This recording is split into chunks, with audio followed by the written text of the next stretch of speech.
का भरोसा भारतीय सेना पर है। तो ये बहुत बड़ा संकेत उसी वक्त दे दिया गया था और इसीलिए हम देख रहे हैं कि देश में चाहे वो सत्ता पक्ष के नेता हों, विपक्ष के नेता हों, सभी एक साथ एकजुट खड़े हुए हैं प्रधानमंत्री नरेंद्र मोदी और सरकार के फैसले के साथ। और अंतर्राष्ट्रीय स्तर पर प्रधानमंत्री नरेंद्र मोदी की लीडरशिप की तारीफ भी हो रही है। तो ये बहुत महत्वपूर्ण है। हम देख रहे हैं कि प्रधानमंत्री नरेंद्र मोदी की देखरेख में एक तरह से देखें तो उनको एक पल पल की जानकारी भी दी जा रही है, क्या कुछ रणनीति बनाई जा रही है उस पर भी चर्चा हो रही है। कल भी एक बड़ी बैठक हुई थी जिसमें रक्षा मंत्री राजनाथ सिंह और तमाम सेना के जो वरिष्ठ शीर्ष अधिकारी हैं वो मौजूद थे, CDS मौजूद थे। आज ये बैठक इस वक्त हो रही है। इससे पहले राष्ट्रीय सुरक्षा सलाहकार ने मुलाकात की थी प्रधानमंत्री नरेंद्र मोदी से।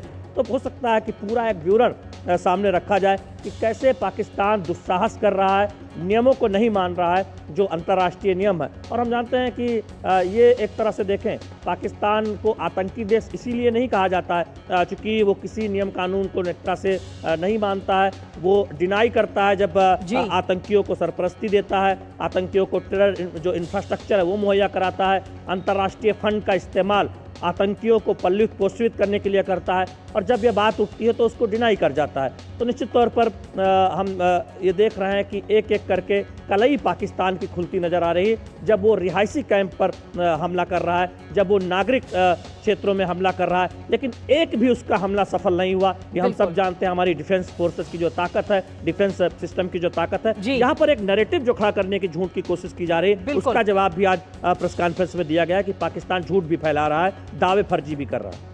बिल्कुल शैलेंद्र, आपके पास और भी ताज़ा अपडेट आपके पास आएंगे लेने के लिए, लेकिन इसी के साथ हमारे साथ में इस वक्त नीरज सिंह इस वक्त जुड़े हुए हैं, साथ ही अखिलेश सुमन भी इस वक्त हमारे साथ जुड़े हुए हैं। सबसे पहले अखिलेश, आपके पास में आना चाहेंगे। आज की जो प्रेस कॉन्फ्रेंस हुई सुबह, काफ़ी महत्वपूर्ण वो प्रेस कॉन्फ्रेंस रही और बताया जानकारी ये मिल रही है कि एक प्रेस कॉन्फ्रेंस शाम को भी होनी, लेकिन सीधे तौर पर जो अफवाहें पाकिस्तान की तरफ से उड़ाई जा रही हैं, तमाम वीडियोज सोशल मीडिया पर वायरल किए जा रहे हैं फर्जी तरीके से कि किस तरीके से भारत पर हम हमला कर रहे हैं, ये तमाम दावे पाकिस्तान की तरफ से किए जा रहे हैं, जिनका फैक्ट चेक PIB की टीम इस वक्त लगातार कर रही है और उन झूठ से पर्दाफाश भी PIB लगातार कर रही है। देखिए, जिस समय पहलगांव की घटना हुई उस समय प्रधानमंत्री नरेंद्र मोदी ने जो घोषणा की थी कि हम आतंकवाद, ये जो घटना हुई है उसके समर्थकों, उसको अंजाम देने वालों के खिलाफ कड़ी कार्रवाई करेंगे, सजा देंगे।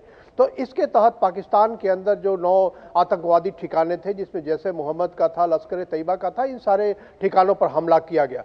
पाकिस्तान को इसमें बौखलाना नहीं चाहिए था क्योंकि वे आतंकवादी ठिकाने थे, लेकिन पाकिस्तान इससे बौखला गया क्योंकि वो आतंकवादी ठिकाने दरअसल उनके मिलिट्री के, आर्मी के एक्सटेंशन माने जाते हैं और इसीलिए आपने देखा कि उनके फ्यूनरल में उनके आर्मी के जवान शामिल थे। तो एक ये बात। दूसरी बात कि जो उस घटना में सीधे तौर पर शामिल था उसको पकड़ना बहुत महत्वपूर्ण है क्योंकि उसको बचाने के लिए पाकिस्तान लगातार नागरिक ठिकानों पर शेलिंग कर रहा है ताकि उसकी आड़ में वो जो लोग शामिल थे वो निकल जाए, पाकिस्तान की तरफ चले जाए।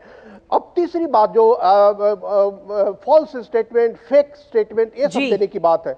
तो निश्चित तौर पे जब एक कॉन्फ्लिक्ट की स्थिति होती है, उस कॉन्फ्लिक्ट की स्थिति में जो दुश्मन जो कमजोर होता दिखता है वो लगातार फेक स्टेटमेंट देता है, अपनी ताकत को बढ़ा चढ़ा कर करता है। लेकिन जो हमें जानकारी मिली है कि LOC पे हमारा डोमिनेंस है। वो भले ही नागरिक ठिकानों पे हमला कर रहे हो लेकिन LOC पे, लाइन ऑफ कंट्रोल पे हमारा डोमिनेंस बरकरार है और हमारी कोशिश ये है कि हम उनके जो सैनिक ठिकाने हैं उनको नेस्तनाबूद करें, जिस तरह से हमने आतंकवादी अड्डों को नेस्तनाबूद किया है, ताकि उनकी जो मिलिट्री कैपेबिलिटी है वो मिलिट्री कैपेबिलिटी खत्म हो। इसलिए हम उनके रडार सिस्टम को निशाना बना रहे हैं, हम उनके उन जगहों पर निशाना बना रहे हैं जिसके जरिए वो हम पे हवाई हमले और न करें और आगे वाले दिनों में अगर ऑपरेशन ज्यादा, कॉन्फ्लिक्ट ज्यादा बढ़ा तो हमारे हवाई जहाजों के लिए, हमारे मिसाइलों के लिए वहां ज्यादा सहूलियत हो। तो हमारा पूरा जोर अभी उस पर है कि उनके सैनिक ठिकानों पे।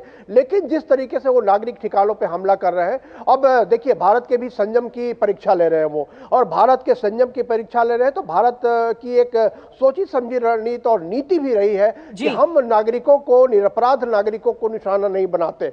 तो उसकी जगह पे हम लगातार सैनिक ठिकानों को और जो एस्टेब्लिशमेंट है जो कि उनके ऑपरेशनल कैपेबिलिटी को बढ़ावा देते हैं, उन पर हमला किया जा सकता है और ये सारी चीजें डिस्कशन के अंदर हैं। तीसरी बात यह है कि इंटरनेशनल रूप में हम सबको जानकारी दे रहे हैं कि क्या क्या हो रहा है। अभी आपको याद होगा कि आज सुबह अमेरिका के विदेश मंत्री मार्को रूबियो ने फोन किया डॉक्टर एस जयशंकर को, हमारे विदेश मंत्री को, और उन्हें फोन करके उनकी आशंका थी कि लगातार ये एस्केलेट हो रहा है। हमारी तरफ से जानकारी दी गई कि पाकिस्तान एस्केलेट कर रहा है, पाकिस्तान प्रोवोकेटिव काम कर रहा है, उकसावेबाजी का काम कर रहा है, और अगर ये उकसावेबाजी जारी रही तो हमारी तरफ से भी जवाबी कार्रवाई जारी रहेगी। और हम अभी तो प्रोपोर्शनेट कर रहे हैं, आगे आने वाले दिनों हम डिस्प्रोपोर्शनेट भी एक्शन ले सकते हैं। बिल्कुल अखिलेश, क्योंकि अगर हम देखें तो भारत की तरफ से सिर्फ अभी जवाब ही दिया जा रहा है, वहीं दूसरी तरफ अगर हम देखें तो पाकिस्तान की तरफ से कहा जा रहा है कि अब वो पूरी तरह से जंग में उतर गए हैं,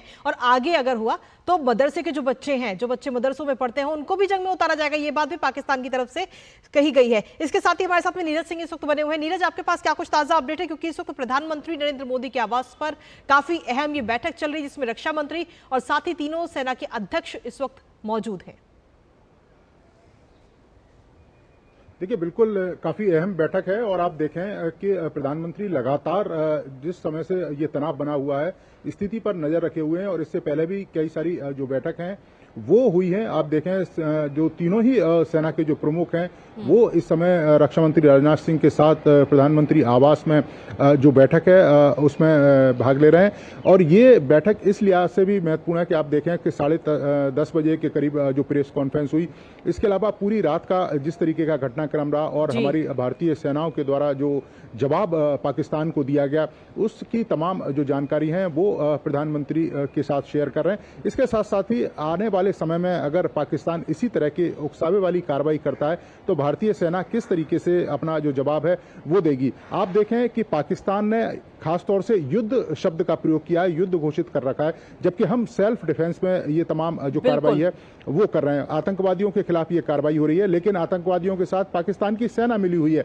आप देखें पाकिस्तान की सेना के जो बंकर हैं, पाकिस्तान के जो सेना के संस्थान है, वो आतंकवादियों के लॉन्चिंग पैड बने हुए हैं। आज सुबह भी जो बीएसएफ है, ऐसे ही पाकिस्तान की सेना के एक लॉन्चिंग पैड को जो लूनी में था उसको नष्ट किया है। तो कार्रवाई हमारी तरफ से जवाबी कार्रवाई हो रही है, लेकिन हाँ इतना जरूर है कि पाकिस्तान जिस तरीके से हथियारों का प्रयोग कर रहा है, जो मिसाइल्स हैं, खासतौर से जो हाई स्पीड मिसाइल्सों का प्रयोग कर रहा है पाकिस्तान, जो सामान्यतः युद्ध की स्थिति में होता है, और जो नियम कानून है वो ये कहते हैं कि आप हाई स्पीड जो मिसाइल्स हैं उसका प्रयोग नहीं कर सकते, लेकिन पाकिस्तान ना तो किसी नियम को मानना है ना किसी कानून को मानना है। अंतर्राष्ट्रीय कानून की जो धज्जियां हैं वो उड़ा रहा है, नागरिक विमानों की आड़ में लेकर आप देखें कि जो मिसाइल हमले, ड्रोन हमले वो कर रहा है, लेकिन भारतीय सेना संयमित और संतुलित तरीके से उसका जवाब भी दे रही है। और इसके साथ साथ ही आंतरिक सुरक्षा पर भी है, जो हमारी तमाम एजेंसियां हैं, चाहे अर्धसैनिक बल में बीएसएफ की बात करें, सीआईएसएफ की बात करें, जो हमारे हवाई अड्डों की जो सुरक्षा की जिम्मेदारी जिनके पास है,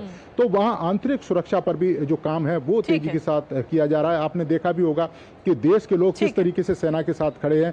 आप देखें कि पंजाब में जो स्वयंसेवक हैं बड़ी संख्या में निकलकर सामने आए और सेना के साथ कदम से कदम मिलाकर उनकी सहायता करने के लिए तैयार है। तो पूरे देश के लोग सेना के साथ खड़े हुए हैं, और यही कारण है कि आप देखें कि भारतीय सेना संतुलित और संयमित तरीके से पाकिस्तान के जो हमले हो रहे हैं उनका जवाब दे रही है। और पाकिस्तान है कि अपनी नापाक हरकतों से बाज नहीं आ रहा है, चाहे हमारे नागरिक ठिकाने हों, इसके अलावा सेना के वो ठिकाने जो चिकित्सा और इसके अलावा स्कूल परिसर हैं, वहाँ पर भी जो मिसाइल और ड्रोन के द्वारा जो हमले हैं वो कर रहा है। तो तमाम नियम कानूनों की धज्जी पाकिस्तान इस समय उड़ा रहा है और हमारी सेना उसका जवाब दे रही है। पाकिस्तान को ये समझना होगा कि अगर भारतीय सेना ने अपनी तरफ से हमले किए तो 2 दिन नहीं लगेंगे पाकिस्तान को टेकने में, लेकिन पाकिस्तान बार बार नियम कानून का उल्लंघन करके फंडों का भी दुरुपयोग कर रहा है। आप देखें कि जो अंतर्राष्ट्रीय मुद्रा कोष से जो फंड मिले उनका भी आतंकवादी और खासतौर से सेना, क्योंकि सीधे तौर पर हम देखें तो पाकिस्तान जब से बना है तब से लगातार वो नियमों को ताक पर रखता है, उल्लंघन करता है, और ये हम